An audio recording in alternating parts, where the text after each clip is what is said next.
Hey, right, where do I start today? It's almost like Christmas has come early.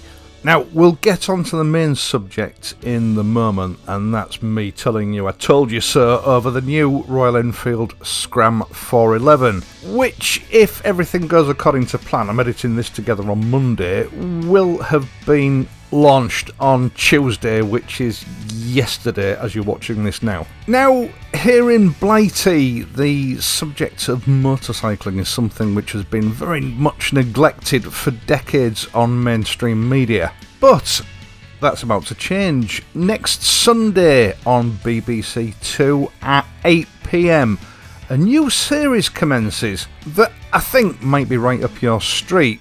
Titch Cormac, a man with a mysterious past, a custom motorcycle builder who also owns the Speed Shop in Poole, which is a custom bike enterprise, is hosting this BBC series with each episode featuring some fantastic builds and adventures.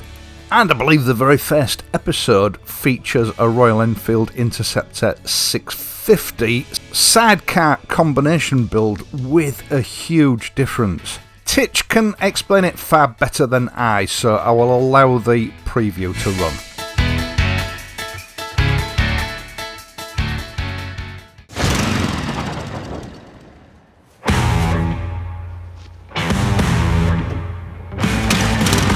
I'm Titch Cormac.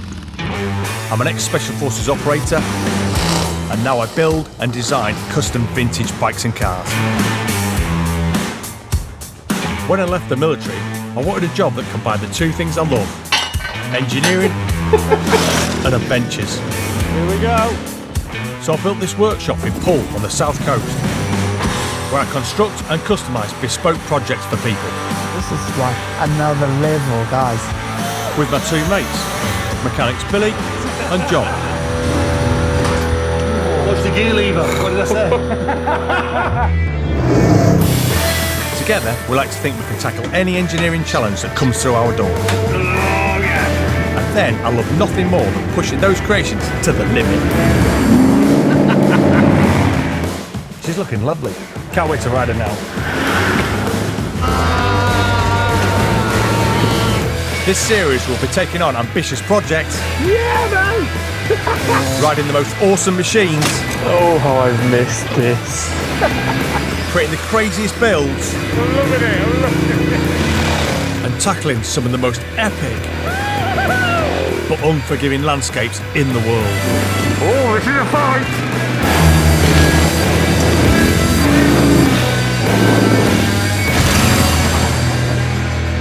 Why don't we ever buy anything that's decent from the start?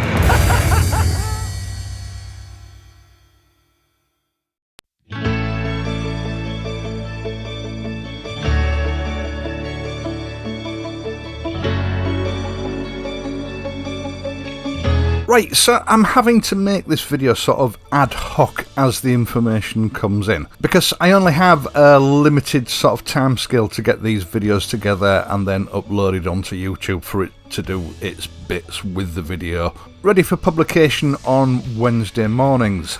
And just to make matters worse, Royal Enfield have been a little bit naughty with this launch, because it's not the usual information-rich launch that we're used to seeing. The edgy, quick-cut video that I published this morning, to be honest, still leaves an awful lot to the imagination. You do get sort of glimpses of the bike, but there's not enough there for you to get a full picture of what this bike looks like. And there were virtually no specifications published at all, which has left me sort of putting this video together while simultaneously bugging Auntie Caroline at Royal Enfield to send me some more information and specs through.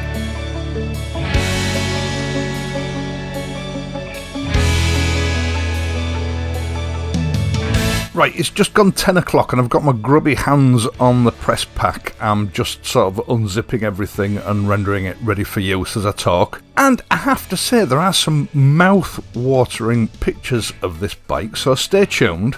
So a couple of weeks ago I predicted that the SCRAM 411 was going to be the next bike released by Royal Enfield.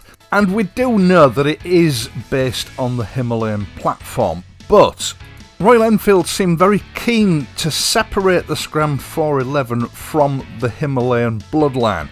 What I mean is they're not marketing it as a softened or watered down version of the Himalayan. Yes, the engine and the chassis are pretty much the same as the Himalayan.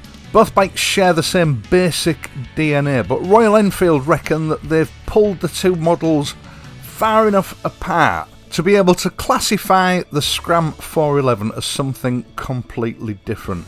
The Himalayan is a very focused, single-purpose adventure touring machine, and Royal Enfield are categorising the SCRAM 411 as an adventure crossover machine.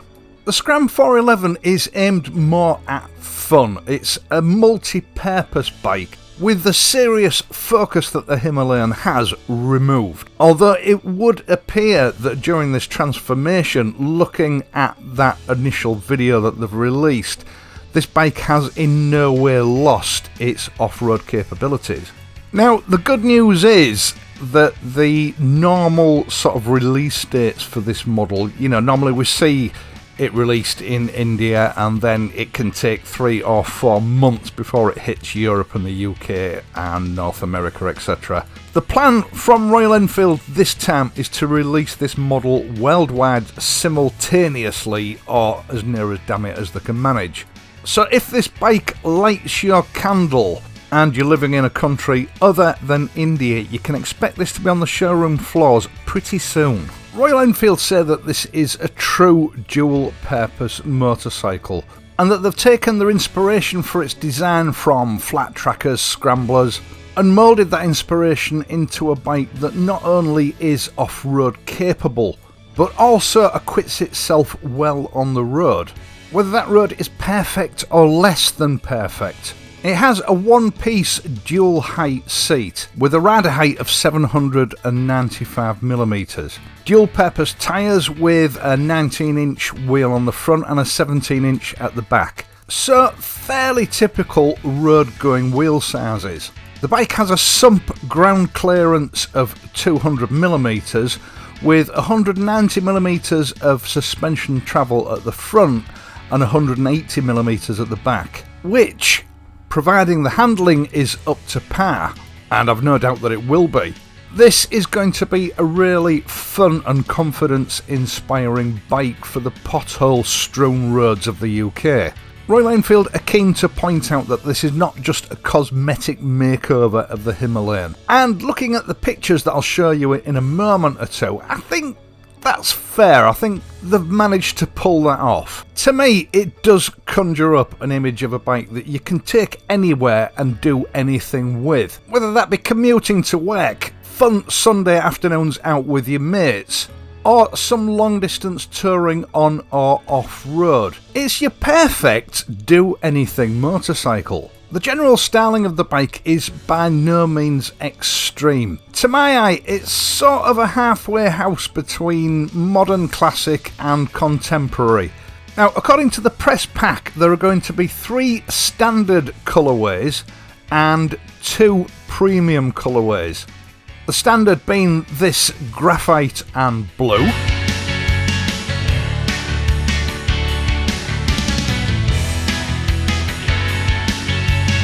Graphite and red.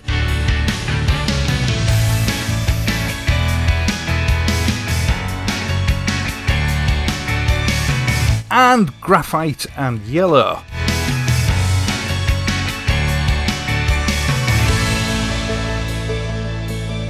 With the premium colourways being Silver Spirit,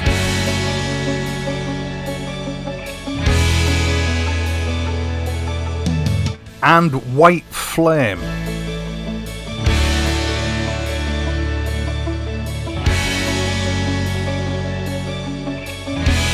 As far as I can tell from the press releases, the switchgear is the same as the Himalayan, but the instrument pod is a semi-digital display, and it looks to me to be the same one sported by the 350 Meteor. The information I have says that the Tripper is included, but I have a feeling, judging by the photographs that are available to me, that it's only going to be available on the premium trim colourways.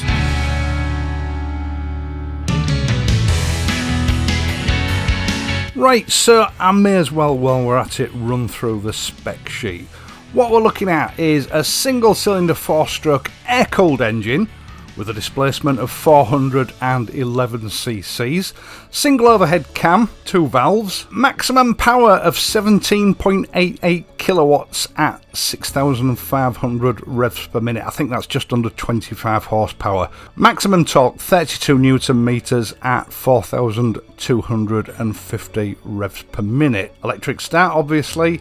Wet sub, and it runs using a semi-synthetic grade SAE 15W50 motor oil. Wet multiplate clutch, 5-speed constant mesh gearbox. It sits on a half duplex split cradle frame, 41mm telescopic front forks with 190mm of travel, rear monoshock linkage suspension with 180mm of wheel travel. Front braking is by means of a 300mm disc with a 2-piston floating caliper.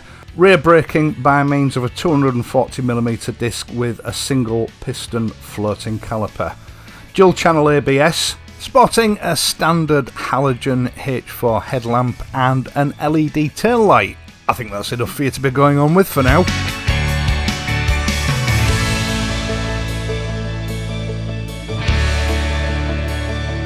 Now, build quality, as we know, Royal Enfield have been gradually upping their game with each new model that they bring out. It's difficult to say with this one because I'm just going on the pictures, but I think we can expect to see perhaps a slightly more premium presentation to that we're used to seeing on the Himalayan. The Himalayan is a tool designed to do a job. The SCRAM 411 is something a little bit more than that. Now, European and UK pricing has not been announced as yet. Look out for that. I think it's going to be announced mid-April. And I can see the image of this bike appealing to a lot of people, young, old, new and experienced. The general styling of this bike to me seems to be sort of mid-70s to mid-1980s with a sort of built-in feel-good factor. And if it's priced attractively, I think Royal Enfield's going to have another hit on its hands. Right, I think that's enough motorcycle pornography for one day.